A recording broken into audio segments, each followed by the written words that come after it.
Alors, dans le cours de cette semaine, vous allez avoir deux choses à comprendre. Vous allez avoir à comprendre la notion de tangente à une courbe, ainsi que la notion de nombre dérivé. Alors, ce chapitre-là, il est un petit peu plus difficile dans le sens où c'est quelque chose de nouveau, mais par contre, c'est quelque chose que vous allez retrouver pas mal dans la suite de vos études en maths, donc il faut bien que vous compreniez.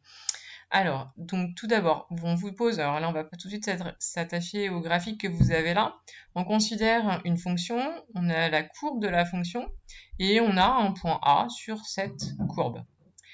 D'abord, la notion de séquence, donc par exemple, la droite AM, vous voyez qu'elle coupe la courbe. C'est une droite qui coupe la courbe, donc on dira que c'est une séquence à la courbe.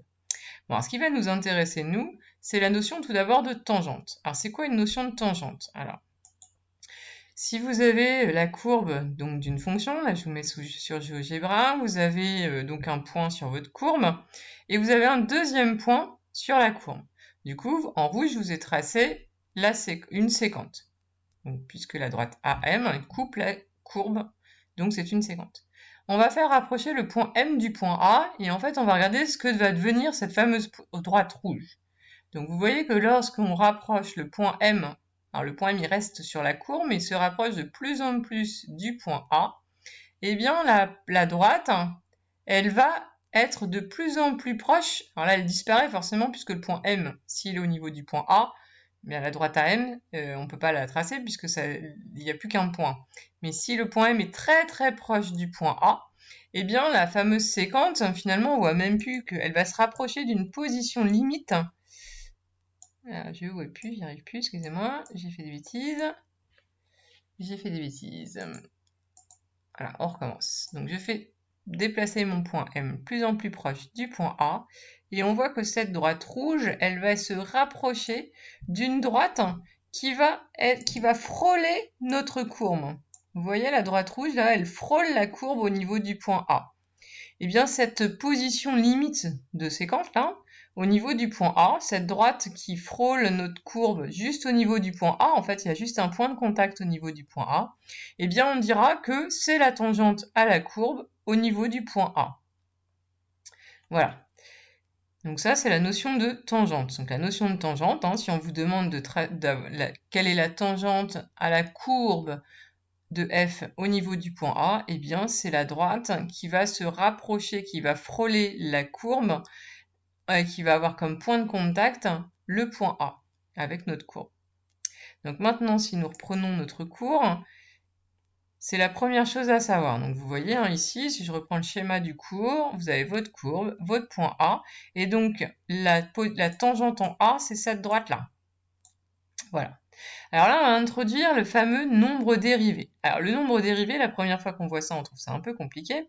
Donc c'est quoi le nombre dérivé de petit f en petit a? Alors petit a, c'est le nombre qui sera ici, c'est l'abscisse, là dans votre cours, c'est l'abscisse du point A. Donc vous savez que ici, vous avez l'image de petit a, donc ici vous avez f de petit a. On va définir ce qu'on appelle le nombre dérivé de petit f en a, et ça va se noter presque pareil, mais c'est pas du tout la même chose. Donc f de a, c'est ce que vous connaissez depuis longtemps, c'est l'image de petit a, et on l'obtient comme ça sur le graphique, c'est là qu'on le lit. Ça se lit f' de a, vous voyez la petite apostrophe là, ça se lit f' de a, et c'est le nombre dérivé de f en a. Qu'est-ce que c'est que ce truc-là? Eh bien, le nombre dérivé de f en a, ça va être le coefficient directeur de notre tangente au niveau de ce point-là, donc au niveau du point grand A qui a pour abscisse petit a. Donc, je reprends. C'est quand même une petite gymnastique de l'esprit, mais il va falloir que vous fassiez ça souvent. Donc, f' de a, c'est quoi? Eh bien, il faut aller, donc on place le petit a sur l'axe des abscisses, on va jusqu'à notre courbe, et on regarde la tangente à ce niveau-là.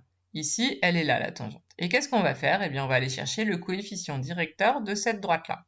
Donc, vous voyez, je vous ai souvent embêté avec les coefficients directeurs, et bien, de droite, eh bien là, on va encore en avoir besoin. Alors, concrètement, on regarde un exemple. Ça va être plus simple de travailler qu'un exemple. Donc, en dessous, je vous ai proposé la courbe d'une fonction, et je vous demande tout d'abord de me trouver f' de 0. Alors, c'est quoi f' de 0? On place 0 sur l'axe des abscisses. C'est là. On va jusqu'à notre courbe. Donc, du coup, on obtient ce point-là. Il faut qu'on regarde la tangente au niveau de ce point-là.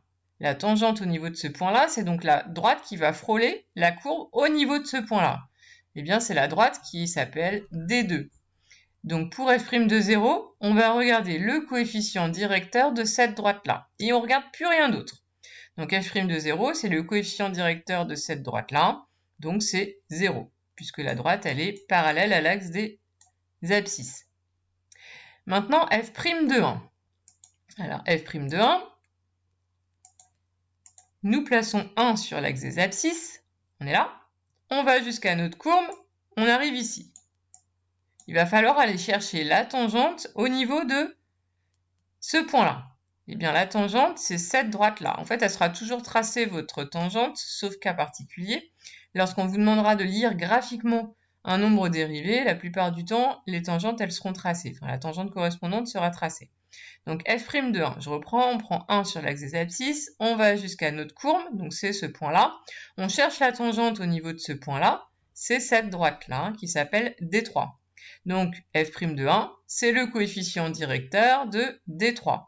Donc, pour le coefficient directeur, là, celui-ci est un petit peu plus dur que celui d'avant, on fait abstraction de tout le reste de la figure, on va juste regarder la droite D3.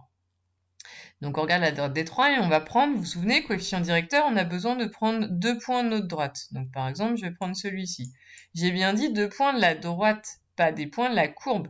Ce qu'on cherche à savoir, c'est le coefficient directeur de cette droite-là. Donc, on prend 2 points de cette droite-là. Et on regarde les déplacements. Pour aller de là à là, je descends de 1, 2, 3 et j'avance de 1. Donc, je descends de 3 et j'avance de 1. Donc, mon coefficient directeur de ma droite D3, eh bien, c'est moins 3 sur 1, c'est-à-dire moins 3. Donc, f' de 1, on regarde 1 sur cet axe-là, on est là, on va jusqu'à notre courbe, on arrive sur ce point-là, on regarde la tangente à ce niveau-là, c'est la droite D3. Il faut qu'on regarde le coefficient directeur de D3, eh bien, on prend nos 2 points sur D3 et on regarde les déplacements et on trouve moins 3 sur 1, donc moins 3. Donc f' de 1, c'est moins 3. Et enfin, f' de 3, donc on va placer 3 sur l'axe des abscisses, là. On va jusqu'à notre courbe, là. Et on regarde la tangente à ce niveau-là. La tangente, c'est D1. Donc on va regarder le coefficient directeur de D1.